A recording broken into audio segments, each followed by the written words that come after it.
Welcome to our second episode of Customs, Concepts, and Really Rare Cars. We're moving on from Phantom Corsair in 1938 and jumping into 1939.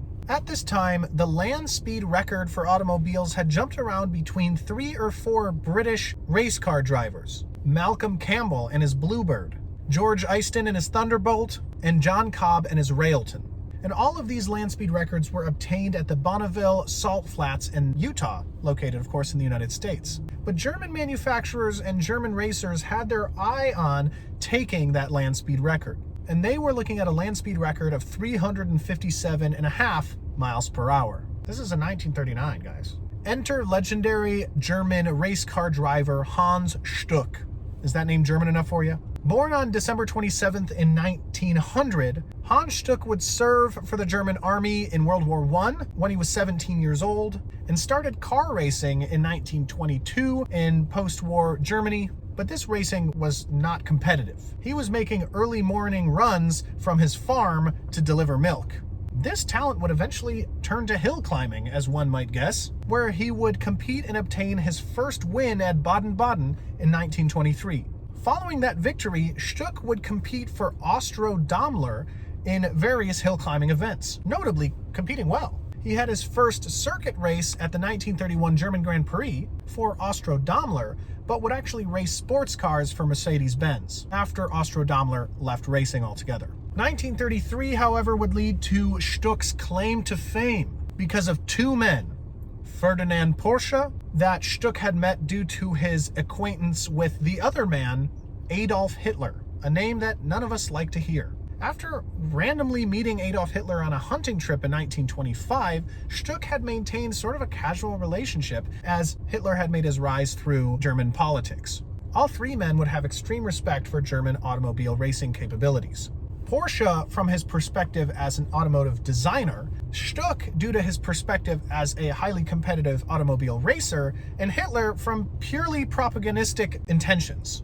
So in the 1930s, Stuck was given the Auto Union car, designed by Porsche and made by the Auto Union, which was a union of various German automobile manufacturers, which would later become Audi. The Auto Union car was a 500 plus horsepower car that combined with Stuck's driving talent, which led to him basically being undefeatable until 1935. This would earn him the nickname the Bergkönig, or Mountain King, King of the Mountains, basically. But the mid to late 30s were less kind to Stuck, and he, although racing, would focus elsewhere and keep his eye on the land speed record that had been beaten a couple times over this time period. He would turn to Mercedes-Benz to see if they could partner to defeat Britain's reign over the land speed record. So in 1937, Adolf Hitler would officially sanction the intention to defeat Britain's land speed record.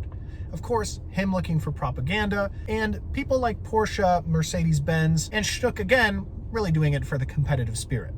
So it was another Porsche design, Mercedes-Benz construction, and Stuck's vision. And this would all combine to create a vehicle with many names. It was known officially to this day as the Mercedes-Benz T-80. Porsche referred to it as the Mercedes Rekordwagen. It was the Schwarzer Vogel to Hitler, which referred to the Black Bird. Or my personal favorite, Hochgeschwindig Kreizenwagen. German is a beautiful language, isn't it? The T-80, which is what I'm going to call it from this point on, had fantastic specifications. 6-wheeled, tri-axled, 4-wheel drive, mid-engined, and ran on a special cocktail of fuel including methyl alcohol, benzene, ethanol, and was over 26 feet long, weighed 3 tons, featuring downforce wings on the side, and had a drag coefficient of 0.18 back in 1939. This is an extremely aerodynamic design. For those not familiar with drag coefficients, as I wasn't previous to this point, 0.18 is extremely low. The engine put in the T-80 was an inverted V12 aircraft engine, and it was 44.5 liters of displacement. This pushed out 3,000 horsepower. Taking a look at the engineering, the drag coefficient, and the capabilities of the vehicle as a whole, the estimate was put that the T-80 was capable, in the right conditions, of 466 miles per hour. So the intention was for Stuck in January of 1940 to obtain 466 miles per hour on a stretch of the Autobahn at an event called Rekordwoche. But as many of you who are historically inclined know, in September of 1939, Hitler's aggression would lead to World War II. Rekordwoche was canceled. Being initially garaged, the T-80 would sit around until the airplane engine that it featured became necessary for the war effort. The engine would be removed and the T-80 would sit empty. It was stored in Austria until after the war and eventually was moved to Mercedes-Benz Museum in Stuttgart. The T-80's projected speed would actually not be surpassed until 1964, when Art Arfons hit 544 miles per hour in a jet-engined vehicle. So previous to this point, no wheeled vehicles would have been capable of that number. The wheeled record that would have surpassed the T-80's projected speed wouldn't actually come until this decade. Don Vesco's Turbinator, powered by a jet engine but sent the power to the wheels, would reach 460 miles per hour, which, technically is lower, but in the same category. That was this decade. So a vehicle made in 1939 very well may have held the land speed record for wheeled vehicles all the way up until today.